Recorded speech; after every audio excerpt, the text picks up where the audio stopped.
On February 28, 2026, the sky over the Middle East wasn't filled with American pilots. It was filled with American algorithms. The United States military had quietly fired the human operator and handed the keys to the machines. For decades, Western military dominance relied on one simple rule: superior technology always wins.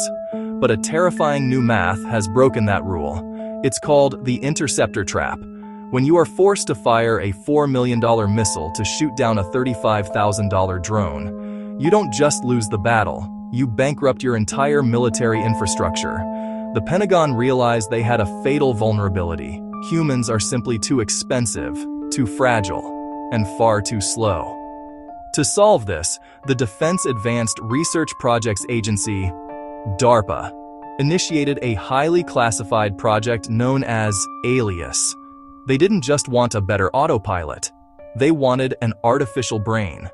Partnering with Lockheed Martin's Sikorsky division, they developed MATRIX. It's a scalable autonomy suite that transforms a standard H-60 Black Hawk into a ghost ship, the H-60Mx. This helicopter can take off, navigate through blinding sandstorms, dodge high-voltage wires, and deliver cargo deep into enemy territory, all with absolutely zero humans on board. But the H-60Mx is just the beginning. The U.S. Army recently implemented a radical new doctrine called the S.A.F.E program. It stands for Strategic Autonomy Flight Enabler. The goal isn't just to fly a few experimental aircraft. The goal is to infect the entire legacy fleet of hundreds of helicopters with this AI intelligence. The military is fundamentally changing how it fights. The era of the human pilot is over. The first wave of the next global conflict will not be flesh and blood. It will be autonomous, expendable mass. This isn't just theory anymore. In early 2026, this algorithmic war machine was unleashed on the world during a massive campaign known as Operation Epic Fury. The AI performed maneuvers that human commanders could never have calculated. But the military is desperately trying to hide what happened on the first morning of that operation, when the AI made a decision that crossed a terrifying line. Before we reveal the classified targeting failure that changed warfare forever, make sure you hit that subscribe button to Atlas Classified. We uncover the global anomalies and military secrets they don't want you to know. To understand the catastrophe of Operation Epic Fury, you have to understand the weapons that were used. The U.S. military bypassed decades of red tape and built something entirely new in just 18 months. They called it LUCAS, the low-cost uncrewed combat attack system. It was a dark irony.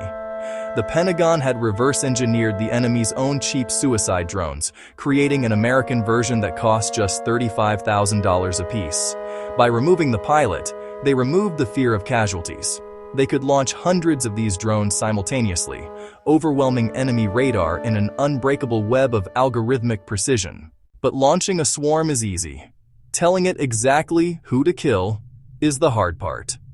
Enter Project Maven. Back in 2017, the Pentagon wanted an AI to analyze drone footage.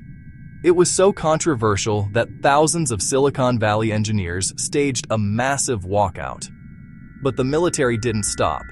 They handed the keys to Palantir Technologies, who spent the next 6 years building Maven into a terrifyingly efficient digital hunter. Maven constantly pulls in satellite imagery, intercepts phone signals, and scans thermal sensors, feeding all of it into an artificial intelligence that identifies targets at superhuman speed. During Operation Epic Fury, the military pushed this to the absolute limit. They integrated large language models, similar to the AI chatbots you use on your phone, directly into the combat networks. The AI wasn't just observing the battlefield anymore. It was actively managing the kill chain. It analyzed millions of data points, identified threats, and plotted the flight paths for the LUCAS swarms in real time. Human commanders were no longer making the decisions.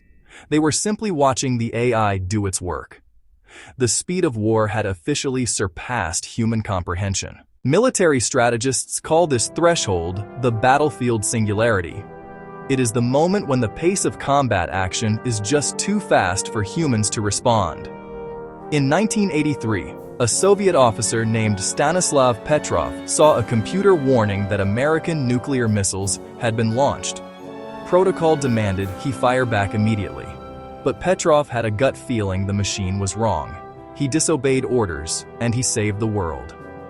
Artificial intelligence doesn't have a gut feeling.